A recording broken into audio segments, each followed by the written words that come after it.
ولو كان معه آلهة كما يقولون إذا لابتغوا إلى ذي haddaad badin lahaydeen buu nebigu yidhi macmacaan dumiyaha warkiisa iyo sheekadiisa qosolka aan nagu arkaya buu nebigu yidhi calayhi salaatu wasalaam maad haleesheen maanad qososheen waad ka mashquuli lahaydeen buu nebigu yidhi calayhi salaatu wasalaam waagii barye iyo gobolkii dhacaba maalin kasti waxa uu bini aadamku u sii dhowaanayaan waa qabriga weeyaan qabriguna marka uu hadlayaa wuxuu leeyahay anu gurigii keliga ayaan ahay anu gurigii darxiga u saaxiibka ahaa baan ahay anu gurigii madoobaa baan ahay waxaad iga shaqaysato uunbaad isoo dhiganayso iga heli doontaa nin reer madiino ansaariya janaasadiisii buu nebigu raacay calayhi salaatu wasalaam markii qabrigii la geliyey iilka la duldhigay ayuu nebigu saxaabadiisii ku yidhi istakfiruu liakhiikum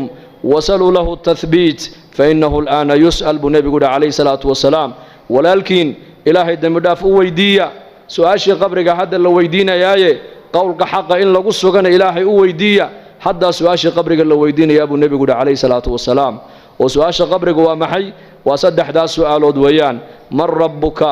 man nebiyuka maa diinuka mar allihi markaa qofka innaku aan dhigna qabriga een ka imanno ka u dambeeya ka soo dhaqaaqaya shanqadhiisa la maqashin buu nebigu yidhi calayhi salaatu wasalaam laba malag baa u iman doonta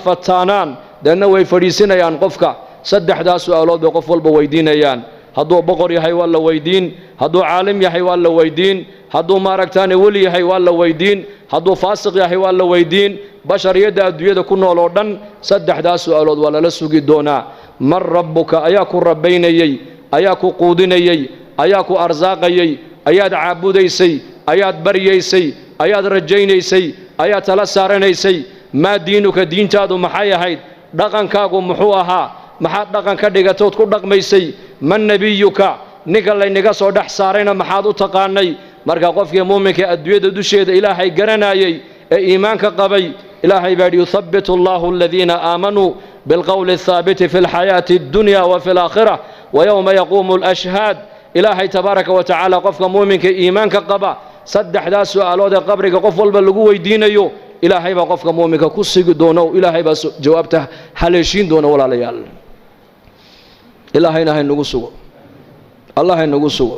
allahna inoo dhib yareeyo saddexdaas su'aalood baan qof kasta la weydiin doonaa marka muuminkii adduunyada dusheeda ilaahay kaga baqaayay ilaahay maad arkin laakiin rumee makhluuqaa kuu muuqda makhluuqaad arkaysaa laakiin khaaliqa lama arko adduunka inta la joogo jidhkaad arkaysaa laakiin ruuxda lama arko adduunyadaad arkaysaa laakiin